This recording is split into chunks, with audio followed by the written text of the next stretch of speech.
আমি ওই সমস্ত ইসলাম দরদি মুসলমান ভাইদেরকে বলতে চাই, যারা মুহররম মাসে ঢোল বাজনা বিভিন্ন রকমের লাইটের আয়োজন করে এবং তারা প্রমাণ করতে চায় যে আমরা হাসান হোসেনকে ভালোবাসি, তাদেরকে বলবো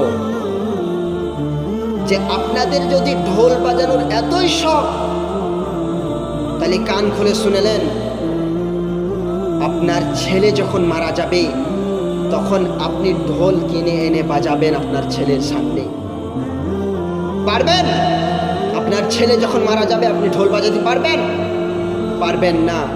আর আজ আপনি হযরতে আলী রাদিয়াল্লাহু তাআলা আনহুর কলিজার টুকরা হুসাইন রাদিয়াল্লাহু তাআলা আনহুর নামে আপনি ঢোল বাজনা বাজান।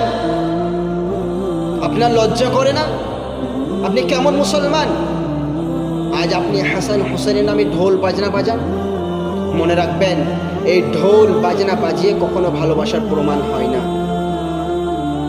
আপনারা কি ভাবেন যে ঢোল বাজনা করলে কি হাসান হোসেনের ভালোবাসার প্রমাণ হয়? কোনো দিন না। মনে রাখবেন, শরীয়তে কখনো ঢোল বাজনার জন্য আদেশ করেননি। শরীয়তে ঢোল বাজনার জন্য বলেনি। শরীয়তে বলেছে ঢোল বাজনা এইসব পুরোপুরি একদম হারাম হারাম হারাম। আপনি যদি হাসাইনকে যদি ভালোই বেঁচে থাকেন, তাহলে হুসাইনের নামে রোজা রাখুন। কই আপনি তো সেইগুলো করেন না। আর আজ আপনি ঢোল বাজনা বাজিয়ে প্রমাণ করতে চান হুসাইনকে ভালোবাসেন? কোনো দিন না। এটা আপনার ভুল।